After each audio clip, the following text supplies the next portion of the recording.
So good morning friends, welcome to my channel Edward Wings. और आज हम discuss करेंगे अकाउंटेंसी का जो सेकंड टॉपिक है। आई थिंक सेकंड टॉपिक है अकाउंटिंग इक्वेशन और जर्नल। उसके रिलेटेड जो है हम 10 इम्पोर्टेंट एमसीक्यूज़ जो हैं वो डिस्कस करेंगे।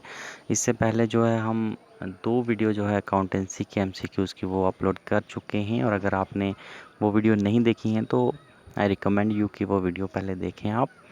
सीरीज़ में हम आ रहे हैं, आज सेकंड टॉपिक है। इसके बाद हम नेक्स्ट जो है जैसा भी सिलेबस में दिया गया है उसके हिसाब से करते जाएंगे। तो आइए डिस्कस करते हैं। सबसे पहला क्वेश्चन जो है आज का वो है point out the correct accounting equation. तो अकाउंटिंग इक्वेशन के बारे में आपने पढ़ा होगा, तो आपको सीक्वेंस जो है बताना है कि अकाउंटिंग इक्वेशन जो है उसका सीक्वेंस क्या है। तो यहाँ पर जब आप देखोगे तो आपको दिखेगा कि इसमें से तो कुछ भी कर अकाउंटिंग इक्वेशन का सीक्वेंस नहीं है, क्योंकि अकाउंटिंग इक्वेशन की जो सिंपल फॉर्मूला है वो है asset is equal to liability plus capital. Simple में कहें तो अकाउंटिंग इक्वेशन का फार्मूला है ALC। ठीक है, कैटेगरी के बारे में सुना होगा, ALC कैटेगरी होती है। यहाँ पर A के बीच में इक्वल टू है और L और C के बीच में प्लस का साइन है। ठीक है, तो ये एक आपकी रिमेम्बरेंस के लिए है कि आप अगर कोई ट्रिक के द्वारा इसको रिमेंबर रखना चाहते हो तो आप ALC की ट्रिक जो है वो लगा सकते हैं। लेकिन अगर आप ALC की ट्रिक लगाने चाहें तो यहाँ पर तो कुछ है ही नहीं। ठीक है, asset is equal to liability, capital है तो सही पहले में, लेकिन इसके बीच जो है अगर आप देखोगे तो ये माइनस है, लेकिन हमारे पास माइनस नहीं है, एल और सी के बीच में प्लस होगा। तो ये तो हमारी इक्वेशन नहीं आ गई। ठीक है, उसके बाद दूसरा अगर देखें तो लाइबिलिटी जो है is equal to capital plus asset, तो ये भी नहीं है, यहाँ पर प्लस नहीं है, यहाँ पर माइनस होता तो तब हम बोलते कि ये सही है। थर्ड है capital is equal to asset plus liability, plus यहाँ भी नहीं, यहाँ पे भी माइनस होना चाहिए। ठीक है, यानी आप लाइबिलिटी निकाल रहे हैं या कैपिटल निकाल रहे हैं तो आपका एसेट के साथ कुछ भी जुड़ेगा तो वो माइनस में आएगा, ना कि वो प्लस में आएगा। ठीक है, तो तीन आपने निकाल दी हैं, तो इट मीन्स कि आपका जो राइट आंसर है वो हो जाता है option D, that is liability is equal to asset minus capital. ठीक है, तो फोर्थ ऑप्शन जो है इसका राइट आंसर हो जाएगा कि liability is equal to asset minus capital. तो ये आपका बिल्कुल करेक्ट जो अकाउंटिंग इक्वेशन का है सीक्वेंस वो माना जाएगा। दूसरा क्वेश्चन जो है वो है कि capital will be reduced by. ठीक है, तो कैपिटल मैंने आपको बताया है कि कैपिटल क्या होता है, जो अमाउंट ऑफ इन्वेस्टमेंट जो कि ऑनर जो है अपनी बिजनेस में, कोई ऑनर है बिजनेस का, वो जो अपने से इन्वेस्टमेंट करता है उसे हम कैपिटल कहते हैं। ठीक है, कैपिटल बढ़ती भी है बाद में, प्रॉफिट होगा तो कैपिटल बढ़ेगी, लॉस होगा तो प्रॉफिट कैपिटल जो है वो घटेगी। तो यहाँ पर क्वेश्चन है कि कैपिटल कम कैसे हो सकती है एक बिजनेस में, अगर कैपिटल मौजूद है तो वो कम कैसे होगी। पहला है कि ऑप्शन पहला है कि purchase of goods on credit. ठीक है, कि आपने उधार पर किसी से कुछ लिया तो क्या कैपिटल रिड्यूस होगी? बिल्कुल नहीं होगी, क्योंकि उधार पर जब आपने कुछ लिया है तो आप इट मीन्स कि पैसा तो दे नहीं रहे हो उसको, पैसा आपके अकाउंट में जितना भी है वो एज इट इज़ है, क्योंकि उधार पर आपने चीज़ ली है, तो कैपिटल तो रिड्यूस होने वाली है नहीं, हालांकि आपकी लाइबिलिटी बन जाएगी वो, लेकिन एट प्रेजेंट आपकी कैपिटल तो ऐसी की वैसी है। दूसरा ऑप्शन है selling the goods for cash, कि अगर आप चीज़ बेच रहे हैं कैश पर तो उससे तो आपकी कैपिटल बढ़ेगी, क्योंकि कुछ चीज़ दे रहे हैं तो पैसा वो बदले में आपको देगा कैश, तो कैश आ रही है तो इससे कैपिटल रिड्यूस तो नहीं हो रही है, इससे तो कैपिटल उल्टा बढ़ रही है। तीसरा है furniture purchase for personal use, कि आपने फर्नीचर लिया है पर्सनल यूज़ के लिए। ठीक है, और जब कुछ ना दिया हो तो इट मीन्स को यहाँ पर कैश और क्रेडिट नहीं है, इट मीन्स कि कैश दे कर लिया आपने।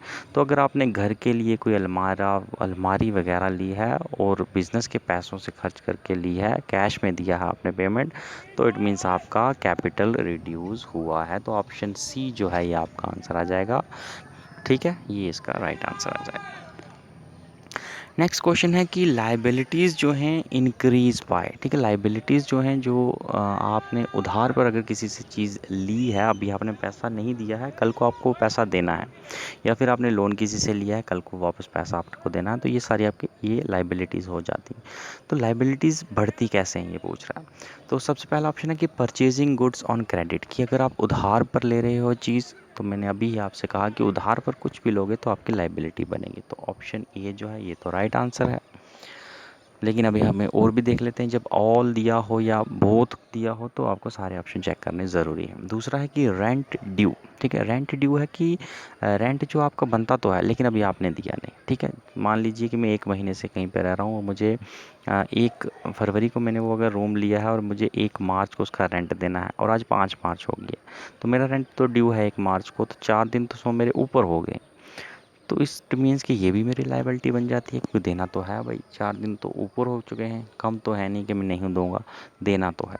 तीसरा है कि टेकिंग ऑफ बैंक लोन, तो अभी मैंने आपको फिर से बताया कि कुछ उधार पर लोगे तो वो भी लाइबिलिटी है, या फिर किसी से लोन लोगे तो भी आपकी लाइबिलिटी है, तो ऑप्शन सी भी है इसका सही आंसर।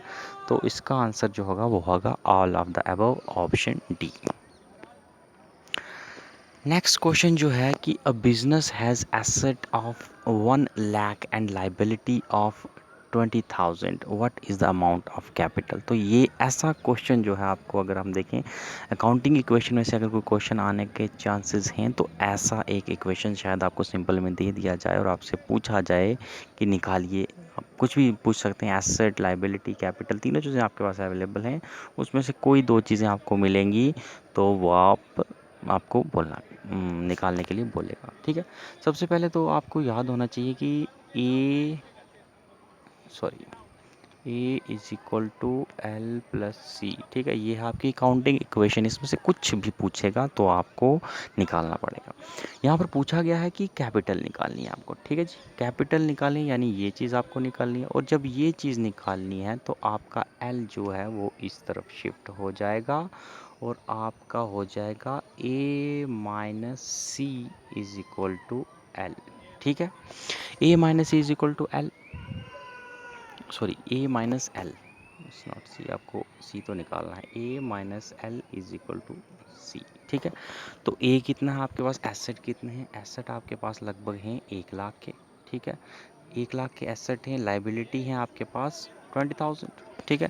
तो यानी 1 लाख में से आपको 20,000 निकालना है, और 1 लाख में से 20,000 जब आप निकालोगे तो आपका आंसर आ जाएगा 80,000, तो 80,000 आपकी कैपिटल बच जाएगी, तो ये है आपका राइट आंसर। इस तरह से आपको लाइबिलिटीज़ भी निकालनी है तो भी आप फार्मूला एक्सचेंज करके निकाल सकते हैं, जैसे आप मैथमेटिक्स में इधर उधर करते थे, लेफ्ट हैंड से राइट हैंड, राइट हैंड से लेफ्ट हैंड, तो एसेट निकालनी है तो वो तो चलो पहले से ही आपको पता ही होगा, ठीक है। नेक्स्ट क्वेश्चन है एसेट्स इंक्रीज बाय, ठीक है, एसेट्स क्या होते हैं, एसेट्स हो गए जो आपके पास मौजूदा चीज़ है, ठीक है, चाहे वो आपकी कैश हो, चाहे वो आपकी मशीनरी हो, बिल्डिंग हो, वट एवर जो आपके पास है और जिसे बेचकर आप प्रॉफिट कमा सकते हो आने वाले फ्यूचर में, वो आपका एसेट होता है। यहाँ पर बोलता है कि एसेट आपका बढ़ेगा कैसे, ठीक है। सबसे पहला है कि सेलिंग गुड्स फॉर कैश, कि आप चीज़ें बेच रहे हैं कुछ और आपको उसके बदले में कैश मिल रहा है, आप कहोगे हाँ सर कैश आ रहा है, कैश आ रहा है, इट मीन्स कि आपका एसेट बढ़ रहा है, लेकिन ये आंसर राइट नहीं होगा।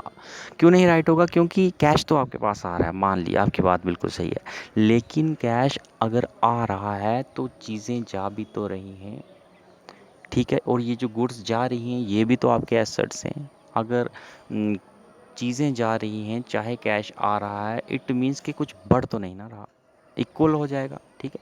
मान लीजिए मैंने 10 रुपये की वैल्यू की चीज़ जो है वो दी किसी को, उसने मुझे बदले में 10 रुपये कैश में दिए, तो मेरा अगर मेरे पास जितना पैसा था उतना तो वापस उतना ही होगा, क्योंकि 10 रुपये गए और 10 रुपये आए, यानी प्लस माइनस करके ये तो इसकी वैल्यू ज़ीरो हो जाएगी, तो मेरा एसेट इंक्रीज़ तो नहीं ना हुआ, तो ये आंसर बिल्कुल भी नहीं होगा, ठीक है। एसेट इंक्रीज़ तब होगा जब आपके पास जितनी मौजूदा चीज़ें हैं वो एज़ इट इज़ ही रहें, ठीक है।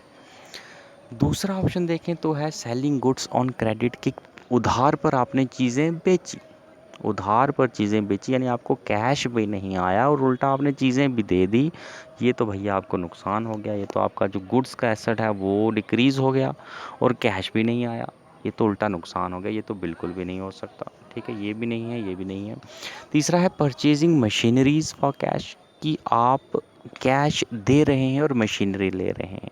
आ रही है मशीनरी, आ रही है आपके पास, अच्छा है, लेकिन आपका कैश भी तो जा रहा है, तो एसेट्स आपके बढ़ नहीं रहे हैं, फिर वही बात है कि बराबरी पर आ जाएंगे, तो ऑप्शन थर्ड भी आपका आंसर नहीं होगा। चौथा है कि परचेजिंग मशीनरीज ऑन क्रेडिट, तो ये आपका आंसर आ जाएगा। आप पूछोगे कैसे, तो आपने क्या किया कि मशीनरीज भी ले ली किसी से और क्रेडिट पे ली हैं, यानी उसको कैश भी नहीं दिए, यानी आपका कैश भी सेफ है, आपके अकाउंट में जितना कैश था एज इट इज़ है, और ऊपर से आपकी मशीनरीज जो हैं वो भी एक्स्ट्रा आ गई। इट मीन्स कि आपका एसेट जो है वो इंक्रीज हो गया, तो ऑप्शन डी आपका राइट आंसर हो जाएगा। नेक्स्ट क्वेश्चन है कि a journal is called book of, तो जर्नल जो है उसको बुक ऑफ क्या कहा जाता है? ऑप्शन है book of primary entry, B है सेकेंडरी एंट्री, सी है फाइनल एंट्री, डी है नॉन ऑफ अबव। तो आपको बता दूं कि जो हमारा जर्नल है उसे बुक ऑफ प्राइमरी एंट्री कहा जाता है, यानी जो भी एंट्री होती है ट्रांजैक्शन, जो भी ट्रांजैक्शन बिजनेस में होती है, सबसे पहले अगर उसको रिकॉर्ड किया जाता है तो वो जर्नल में किया जाता है, इसलिए हम इसको बुक ऑफ प्राइमरी एंट्री भी कहते हैं और इसे बुक ऑफ ओरिजिनल एंट्री भी कहते हैं। ठीक है, तो प्राइमरी भी कहेंगे और ओरिजिनल भी कहेंगे। ठीक है, ये आप याद रखिएगा।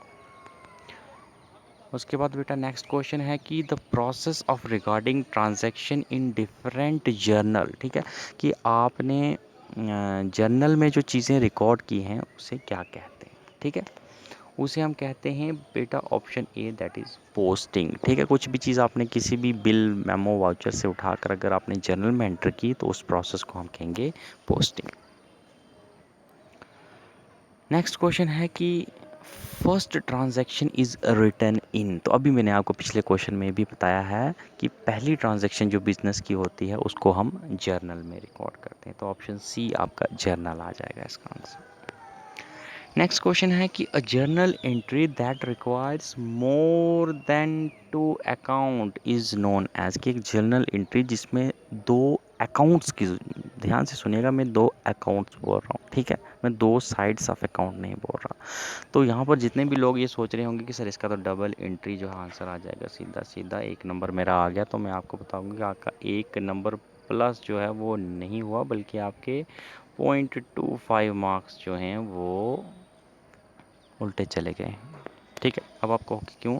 क्योंकि मैंने ये नहीं कहा कि एक ट्रांजैक्शन को एक डेबिट या क्रेडिट साइड, दो जगह, दो साइड्स ऑफ जर्नल में या दो साइड ऑफ लेजर में एंटर करना है, मैंने ये नहीं कहा। मैंने ये कहा कि जर्नल एंट्री जहाँ पर दो से ज़्यादा अकाउंट्स की बात कर रहा हूँ मैं, ओके, रिमेंबर, मैं दो से ज़्यादा अकाउंट्स की बात कर रहा हूँ कि जब दो से ज़्यादा अकाउंट में उसकी एंट्री होती है तो उसे क्या कहते हैं? उसे हम कहते हैं बेटा कंपाउंड एंट्री। रिमेंबर, याद रखिएगा, ये क्वेश्चन आपको एग्जाम में आएगा और आप शायद आप इसको इसका आंसर डबल एंट्री कर देंगे तो गलत हो जाएगा। डबल एंट्री होता है कि लेजर जो होता है, लेजर में एक अकाउंट बनता है जिसमें एक डेबिट साइड होती है, क्रेडिट साइड, सेम अकाउंट में डेबिट और क्रेडिट साइड है, और कोई भी ट्रांजेक्शन है वो दोनों साइड में रिकॉर्ड होती है, उसको हम डबल एंट्री कहते हैं। वहाँ पर दो अलग अलग अकाउंट्स का इस्तेमाल नहीं होता, यहाँ पर दो अलग अलग अकाउंट्स का इस्तेमाल होता है, उसे हम कहते हैं कंपाउंड एंट्री।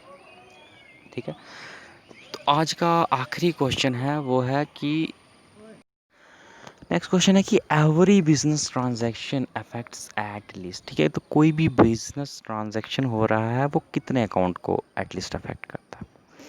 तो मान लीजिए कि मैं किसी भी दूसरे व्यक्ति के साथ बिजनेस कर रहा हूँ, तो मैंने उससे कुछ लिया या मैंने उसको कुछ दिया, तो क्या होगा कि एक तो मेरे अकाउंट से, या मान लीजिए कि मैं उससे कुछ ले रहा हूँ और उसको बदले में उन्हें कैश देना है, तो मेरे अकाउंट से पैसे कटेंगे, एक तो मेरे अकाउंट से पैसे कटेंगे और दूसरा क्या होगा कि उस भाई साहब के अकाउंट में पैसे क्रेडिट होंगे, यानी उसके अकाउंट में पैसे जमा हो जाएंगे। तो कितने अकाउंट जो है एट अ टाइम एक ट्रांजैक्शन में अफेक्ट हो रहे हैं, वो है एक मेरा और एक उनका, यानी कुल मिलाकर दो अकाउंट जो हैं वो अफेक्ट हो रहे हैं। तो किसी भी बिजनेस ट्रांजैक्शन में कितने अकाउंट अफेक्ट होते हैं?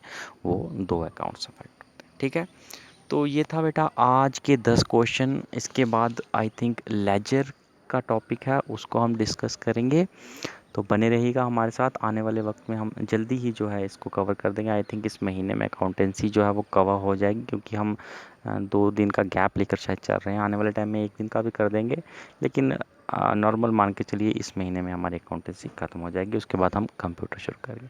तो देखते रहिए, बने रहिए हमारे साथ, सीखते रहिए कुछ ना कुछ। Thank you for watching my video. Thank you, have a nice.